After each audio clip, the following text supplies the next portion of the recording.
اسے بھی یہ کھانا بہت پسند آئے گا۔ انہوں نے بہت بڑی تعداد میں کھانا بنایا تھا، لیکن میں حیران تھی کہ کھانا کھانے والے صرف 2 تھے، اور کھانا انہوں نے 10 بندوں کے برابر بنوایا۔ پھر کھانا وغیرہ لگا کر میں کمرے میں چلی گئی جو ملازموں کے لیے ہوتا ہے۔ میں وہاں بیٹھی رہی تاکہ کھانا کھانے کے بعد برتن سمیٹ کر کچن میں رکھوں اور بچا ہوا کھانا فریز کر دوں، لیکن جیسے ہی کچن میں آئی تو حیران رہ گئی۔ بوڑھا بوڑھی دونوں کھانا کھا کر جا چکے تھے، لیکن کھانا بچا ہوا ہرگز نہیں تھا، پورا پتیلا خالی پڑا تھا۔ یہ دیکھ کر میرا دل دھک دھک کرنے لگا کہ اتنا سارا کھانا ان دونوں نے کیسے کھا لیا۔ میں حیران تھی، لیکن یہ بات میں سوچ بھی نہیں سکتی تھی۔ پھر شام ہوئی تو میں نے گھر جانے کی اجازت مانگی، لیکن بوڑھی کہنے لگی، کل اپنی ماں سے کہنا کہ اب تم 24 گھنٹے یہیں پر رہو گی۔ یہ سنتے ہی میرے پیروں سے زمین نکل گئی۔ میں سوچنے لگی کہ 24 گھنٹے اس بنگلے میں گزارنا تو مشکل ہے، لیکن شاید اگر ان کی بات سے انکار کروں تو یہ دونوں مجھے کام سے نکال دیں گے۔ میں بوڑھی عورت سے کہنے لگی، ٹھیک ہے، میں اپنی ماں سے اجازت لے کر آؤں گی۔ اگر انہوں نے مجھے کہا کہ میں 24 گھنٹے کے لیے بنگلے میں نوکری کروں تو میں یہاں کام کروں گی۔ وہ بوڑھی کہنے لگی، ٹھیک ہے، ویسے بھی اس میں تمہارا ہی فائدہ ہے۔ مجھے اس کی بات سمجھ میں نہیں آئی، لیکن پھر میں جلدی سے گھر آئی۔ بڑی فکر مند تھی کہ میں اماں سے کیسے یہ بات کہوں کہ اماں اب مجھے مستقل وہیں رہنا ہوگا، تبھی کام ملے گا۔ انہیں میرا کھانا تو پسند آ گیا تھا، لیکن اماں کو شاید اس بات پر اعتراض ہوتا کہ میں وہاں ہر وقت رہوں اور یہاں صرف ملنے کے لیے آؤں۔ لیکن میں نے ہمت کر کے اماں سے کہہ دیا۔ اماں کہنے لگیں، بیٹا اگر وہ دونوں بوڑھا بوڑھی ہی اس بنگلے میں رہتے تو مجھے تو کوئی اعتراض نہیں، میرا بھی اپنا شوق تھا وہاں کام کرنے کا، اس لیے اماں نے مجھے اجازت دے دی۔ پھر میں نے ضروری سامان باندھا اور مستقل بنگلے میں آ گئی۔ بوڑھا بوڑھی مجھے دیکھ کر بہت خوش تھے۔ وہ اس بنگلے کے مالک تھے لیکن اکیلے رہتے تھے۔ میں کئی سوال ان سے پوچھنا چاہتی تھی، لیکن پوچھنے کی ہمت ہی نہیں ہوئی۔ کیا ان کی اولاد نہیں ہے؟ کیا ان کی اولاد ان سے ملنے نہیں آتی؟ ایک کمرے میں سجی ہوئی بہت ساری تصویریں بتاتی تھی کہ ان کی اولاد تو اس دنیا میں موجود ہے۔ پھر اس دن وہ بوڑھا بوڑھی جسے میں بیگم صاحبہ اور بیگم صاحب کہتی تھی، وہ بوڑھی میرے پاس آئی اور کہنے لگی، اب تم صفائی کا کام بھی کرو گی۔ مجھے کوئی اعتراض نہیں تھا، کام اتنا زیادہ نہیں تھا، میں ان کی بات مان گئی۔ پھر میں نے اس دن گوشت کا سالن چولہے پر چڑھایا اور خود پورے بنگلے کی صفائی کرنے لگی، لیکن بھول گئی کہ سالن چولہے پر رکھائی۔ جیسے ہی یاد آیا جلنے کی بدبو بنگلے میں پھیل گئی۔ یہ دیکھ کر میرے پیروں تلے سے زمین نکل گئی کہ سارا سالن جل گیا، لیکن بیگم صاحبہ نے جلا ہوا سالن دیکھ لیا تھا اور وہ مجھے غصے سے دیکھ رہی تھی۔ ان کی آنکھوں میں غصے کی آگ دیکھ کر میں گھبرا گئی۔ پھر وہ کہنے لگی، تم نے اتنا زیادہ نقصان کر دیا، کون بھرے گا؟ سارے پیسے تمہاری تنخواہ سے کاٹوں گی۔ میں نے سر جھکا لیا، میری آنکھوں میں آنسو تھے۔ میں کہنے لگی، بیگم صاحبہ آپ پیسے کاٹ لیجیے گا، مجھے کوئی اعتراض نہیں، آج مجھ سے غلطی ہو گئی۔ لیکن وہ مزید غصے میں آ گئی اور کہنے لگی، اگر تم نے دوبارہ نقصان کیا میں تمہیں نوکری سے نکال دوں گی۔ انہوں نے میری خوب بے عزتی کی۔ میں آنسو بہاتی اس کمرے میں آ گئی جو ملازموں کے لیے بنایا گیا تھا، وہاں بیٹھ کر روتی رہی۔ اتنے میں بیگم صاحبہ اندر آئی اور سامنے بیٹھ کر معذرت کرتے ہوئے کہنے لگی، دراصل میں کچھ زیادہ ہی غصے میں تھی، چلو اب گھر کا کام کاج کرو، کوئی بات نہیں، جو نقصان ہونا تھا ہو گیا۔ وہ مجھ سے معذرت کر رہی تھی، میں حیرانی سے اسے دیکھ رہی تھی۔ پھر میں جلدی سے گھر کا کام کرنے لگی، کھانا بھی بنایا۔ پھر ایک دن میں نے سوچا کہ آج چھت کی صفائی کر لیتی ہوں۔ میں نے اس بنگلے کی چھت آج تک نہیں دیکھی تھی۔ جیسے ہی میں سیڑھیوں سے اوپر جانے لگی، اچانک بیگم صاحبہ نے مجھے روک لیا۔ دیکھو اوپر نہ جاؤ۔ میں حیران تھی کہ وہ مجھے کیوں روک رہی ہیں۔ میں جلدی سے کہنے لگی، وہ مجھے صفائی کرنی ہے اس لیے جا رہی تھی۔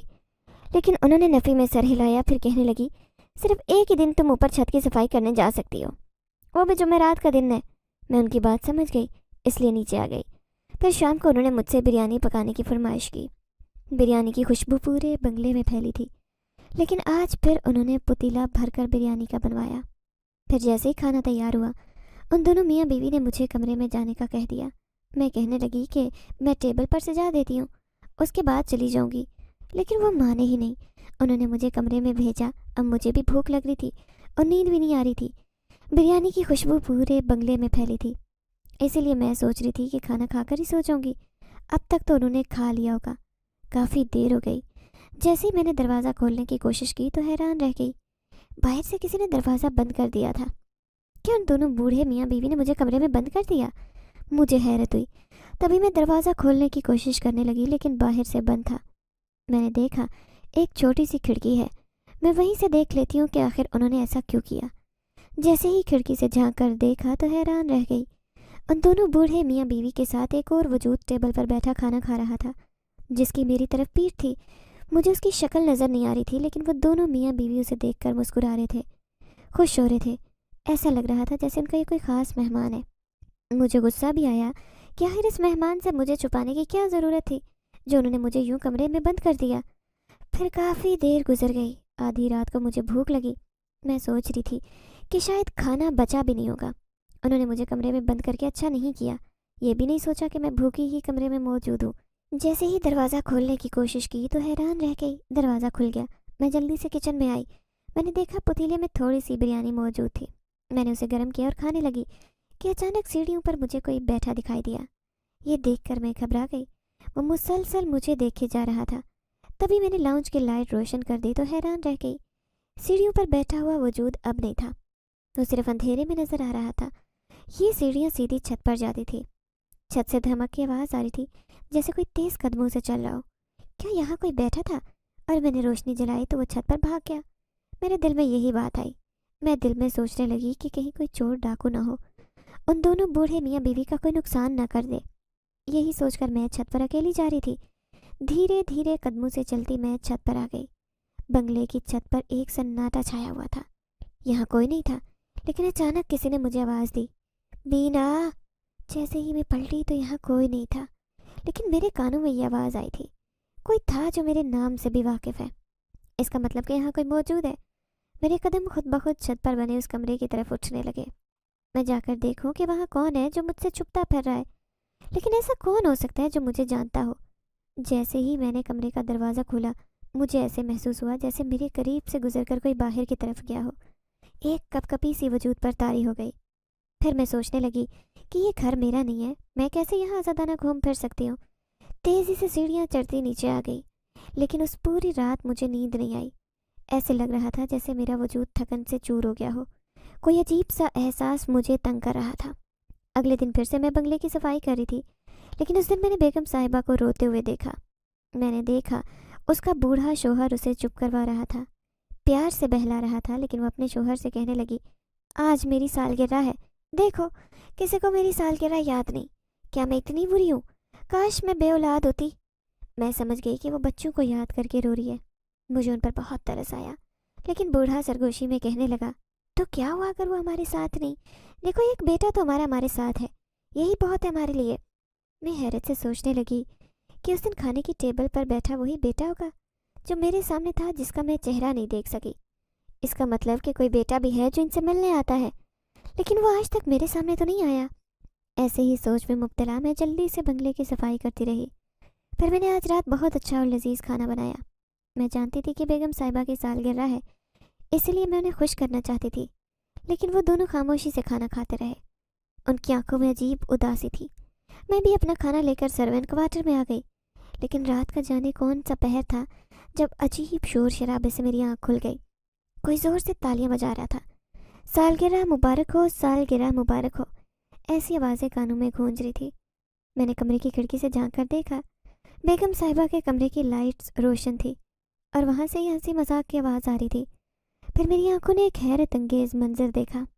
ایک تیسرا وجود بھی ان دونوں کے درمیان موجود تھا اور بیگم صاحبہ کی آنکھوں میں خوشی کی چمک تھی. وہ سب مل کر کیک کاٹ رہے تھے. آخر یہ کون ہے جو اتنی چپکے سے آدھی رات کو کیک لے کر آیا؟ میں حیرت سے سب کو دیکھ رہی تھی. پھر اداس ہو گئی. ایک بار بھی انہوں نے میرا خیال نہیں کیا. اگر میں ملازمہ تھی تو مجھے بلا لیتے. میں تو اس گھر میں رہتی ہوں, ان کے ساتھ ان کی خوشی میں شامل ہو جاتی. لیکن وہ تینوں ہی اس سالگرہ کو مناتے رہے اور میں خاموش سو گئی. صبح میں کام کاج کر رہی تھی, تبھی بیگم صاحبہ کہنے لگی, فریج میں کیک رکھا ہے, وہ تم بھی کھا لو. میرا دل اداس ہو گیا. میں کہنا چاہتی تھی, بیگم صاحبہ آپ نے اکیلے ہی سالگرہ منا لی, لیکن میں ایک ملازمہ تھی, ایسے کہنے کی جرت میرے اندر نہیں تھی. میں نے خاموشی سے فریج سے کیک نکالا. بڑا ہی مزیدار کیک تھا. آج مجھے اماں کی بہت یاد آئی. میں بیگم صاحبہ سے کہنے لگی کہ میں والدہ سے ملنے جاؤں گی. وہ کہنے لگی, ہاں کیوں نہیں, ان سے ملنے جاؤ, اپنے بہن بھائیوں کے لیے بھی کچھ سامان لیتی جاؤ, میں نے الماری میں رکھا ہے, اور یہ لو اپنی تنخواہ. انہوں نے مجھے تنخواہ نکال کر دی تو میں بے تحاشا خوش ہو گئی. پھر میں جانے کی تیاری کر رہی تھی جب وہ کہنے لگی, لیکن یاد رکھنا رات ہونے سے پہلے تمہیں واپس آنا ہے. یہ سن کر میں اداس ہو گئی. میں تو ایک دن کے لیے جا رہی تھی, لیکن میں جانتی تھی کہ دونوں بوڑھے میاں بیوی بالکل اکیلے ہو جاتے ہیں. وہ کھانا وغیرہ بھی نہیں پکا سکتے. اس کا مطلب کہ مجھے جلدی آنا ہوگا. بس تھوڑا وقت ہی ان کے ساتھ گزار پاؤں گی. لیکن بیگم صاحبہ نے میرے بہن بھائیوں کے لیے بہت سارا سامان دیا. وہ کیک بھی میں نے اپنے ساتھ رکھ لیا۔ انہوں نے میری کسی بات پر اعتراض نہیں کیا۔ جیسے ہی میں گھر آئی اماں مجھے دیکھ کر خوش ہو گئی۔ میں نے سب کو ساری چیزیں دی تو ان کے چہرے پر رونق آ گئی۔ اماں کہنے لگی تو نے بالکل خیال رکھنا اپنا چھوڑ دیا ہے۔ اماں نے میرے سر میں تیل لگایا، پھر کہنے لگی میں تیرے لیے 2 جوڑے لائی ہوں، وہ 2 جوڑے بھی تو اپنے ساتھ لے جانا، ایک تو پہن لینا۔ اماں نے میرے سر میں خوب تیل لگا کر مالش کی، پھر میں نے نہا دھو کر وہی جوڑا پہن لیا اور خوشبو بھی لگا لی۔ میں نے اچھی طرح سے بال بنائے، اپنے آپ کو آئینے میں دیکھا، میں بہت اچھی لگ رہی تھی۔ میں اتنی خوبصورت نہیں تھی لیکن پھر بھی پرکشش تھی۔ میں اپنے آپ کو دیکھ کر مسکرانے لگی، سوچ رہی تھی کہ اماں کے لیے مجھے بھی بہت قربانیاں دینی ہیں، جیسے شروع میں ہی وہ ہمارے لیے قربانیاں دیتی آ رہی ہیں۔ میں اپنی زندگی میں بہت کچھ کرنا چاہتی تھی۔ ایک عزم اور حوصلے کے ساتھ میں بنگلے میں واپس آ گئی۔ وہ دونوں جیسے میرے انتظار میں بیٹھے تھے۔ پھر بوڑھا کہنے لگا کہ وہ بھوک برداشت نہیں کر سکتا، جلدی سے کھانا بنا لو۔ میں حیرت سے سوچنے لگی کہ کس کھانے کی بات کر رہے ہیں۔ میں جلدی سے کھانا بنانے لگی، لیکن اس رات جو ہوا ہوش اڑا دینے کو کافی تھا۔ میں کمرے میں سو رہی تھی جب اچانک ہی لاؤنج میں چلتے ہوئے ٹی وی کی آواز سنی۔ لاؤنج میں مکمل طور پر اندھیرا تھا، لیکن ایسے لگ رہا تھا جیسے کوئی رات کو ٹی وی دیکھ رہا ہے۔ کھڑکی سے جھانک کر دیکھا تو وہاں ایک وجود بیٹھا تھا۔ وہ کوئی نوجوان تھا جس کا چہرہ مجھے دکھائی نہیں دے رہا تھا، جبکہ دونوں بوڑھے میاں بیوی اپنے کمرے میں سو رہے تھے۔ مجھے اس شخص پر غصہ بھی آیا۔ میں کہنا چاہتی تھی کہ ان دونوں کی نیند خراب ہوگی، وہ اس وقت ٹی وی کیوں دیکھ رہا ہے؟ اچانک کون انجان ہے جو اتنے آرام سے یہاں بیٹھا ہے؟ تبھی دروازہ کھول کر میں باہر آئی، لیکن جیسے ہی باہر قدم رکھا اچانک وہ اٹھا اور تیزی سے سیڑھیاں چڑھتا اوپر چھت پر چلا گیا۔ میں دیکھ کر خوف سے کانپ کر رہ گئی، کیونکہ اس کی چال ایسے تھی جیسے کوئی چھلا ہوا تیزی سے میرے سامنے سے گزر گیا۔ اب میں حیرت سے سوچنے لگی کہ یہ کون تھا۔ خوف اس قدر حاوی ہوا کہ میں دوبارہ کمرے میں جا کر سونے کی کوشش کرنے لگی۔ چند لمحے ہی گزرے تھے کہ اچانک کچن سے کھٹ کھٹ کی آواز آنے لگی۔ اس کا مطلب کہ کچن میں کوئی موجود ہے، شاید وہ دونوں میاں بیوی میں سے کوئی ہو سکتا ہے۔ انہیں آدھی رات کو بھوک لگی ہو شاید، کیونکہ بڑھاپے میں بھوک کسی بھی وقت لگ سکتی ہے۔ یہی سوچ کر میں انہیں کھانا نکال کر دوں گی۔ میں باہر آئی، لیکن دیکھا تو وہ نوجوان تھا جو کچن میں کھڑا کچھ نکال کر کھا رہا تھا۔ میں جیسے ہی کچن کے دروازے پر گئی وہ اچانک پلٹا۔ میں حیران رہ گئی، وہ بلا کا خوبصورت تھا۔ اس کی آنکھیں نیلی، لمبا قد، سفید رنگ کا لباس پہنے وہ بڑے آرام سے کچن میں کھڑا کھانا کھا رہا تھا۔ میں گھبرا کر کہنے لگی کون اور یہاں کیا کر رہے ہو؟ میں اس شخص سے انجان تھی، ظاہر ہے میں نے اسے کبھی نہیں دیکھا تھا۔ میری بات سن کر وہ مسکرایا، پھر کہنے لگا یہ بات تمہیں پوچھنے کا حق نہیں، کیونکہ یہ گھر جتنا میرا ہے اتنا تمہارا نہیں، تم یہاں ملازمہ ہو۔ وہ بڑے دلکش انداز میں مسکرا رہا تھا۔ اسے دیکھ کر میرے ماتھے پر پسینے پھوٹے۔ میں گھبرا کر کہنے لگی کیا تم ان دونوں میاں بیوی کے بیٹے ہو؟ کیا مہمان آئے ہو؟ میں اپنی حیرت دور کرنا چاہتی تھی۔ یہ سن کر وہ کہنے لگا نہ میں مہمان ہوں نہ ان کا بیٹا، لیکن ان کے لیے بہت خاص ہوں۔ اس پورے بنگلے پر اور ان دونوں پر میرا اتنا ہی حق ہے جتنا کسی اولاد کا ہوتا ہے۔ یہ سنتے ہی اس نے کھانے کی ٹرے اٹھائی اور گزر کر چلا گیا، جبکہ میں کچن میں حیرت سے کھڑی اس بارے میں سوچ رہی تھی کہ آخر وہ کون ہے۔ اسے ڈھونڈنے کے لیے باہر آئی، لیکن اب وہاں اس کا نام و نشان نہیں تھا۔ ہاں لیکن وہ الگ بات تھی کہ یہ کھانے کی خوشبو چھت سے آ رہی تھی۔ کیا وہ چھت پر رہتا ہے؟ لیکن مجھے کیوں نظر نہیں آیا؟ اتنے دن سے ان دونوں میاں بیوی سے اس کا کیا رشتہ ہے؟ کئی سوال میرے سامنے کھڑے تھے۔ یہی بات میں اس سے پوچھنے چھت پر آئی، لیکن کھانے کے برتن تو سامنے ہی پڑے تھے، لیکن وہ موجود نہیں تھا۔ تبھی اچانک میرے ذہن میں ایک بات آئی۔ بیگم صاحبہ نے مجھے چھت پر جانے سے منع کیا تھا۔ اس نے کہا تھا کہ میں صرف چھت کی صفائی جمعرات والے دن کر سکتی ہوں۔ یہی سوچ کر میں خوف سے کانپنے لگی کہ اس گھر میں کچھ عجیب تو ضرور ہے۔ بار بار یہی سوچ ذہن میں آتی، لیکن پھر میں اپنی سوچ کو جھٹکنے میں کامیاب ہو جاتی۔ دوسرے دن میں بیگم صاحبہ سے کہنے لگی بیگم صاحبہ کیا یہاں کوئی مہمان بھی آیا تھا؟ لیکن رات کو جو شخص آیا تھا وہ اب نظر نہیں آ رہا تھا۔ میری بات سن کر بڑھیا چونک گئی، پھر کہنے لگی ان باتوں پر دھیان نہ دو، دیکھو راتوں کو کون آتا ہے، چھوڑ دو، اور ان آوازوں پر بھی دھیان دینا چھوڑ دو۔ وہ مجھے تنبیہ کر رہی تھی۔ میں شرمندہ ہو گئی۔ کیا کرتی؟ میرے سامنے کئی واقعات ہو چکے تھے جو میری سمجھ سے بالا تر تھے۔ اس دن کھانے کی ٹیبل پر بیٹھا نوجوان اور اس بوڑھی کے ساتھ سالگرہ مناتا وہ نوجوان، اور رات میں کچن میں کھانا کھاتا۔ نہ جانے یہ نوجوان کون ہے، اس گھر میں کیا کر رہا ہے؟ ایسے کئی سوال تھے جو میرے سامنے تھے، لیکن سوال پوچھنے کی جرت میں ان دونوں سے نہیں کر سکتی تھی۔ پورا گھر میں شیشے کی طرح چمکا تھی۔ دونوں میاں بیوی کے لیے لذیذ کھانے پکا کر رکھتی۔ وہ دونوں مجھ سے بہت خوش تھے، لیکن میں اکثر یہ ان دونوں کو روتے ہوئے دیکھتی۔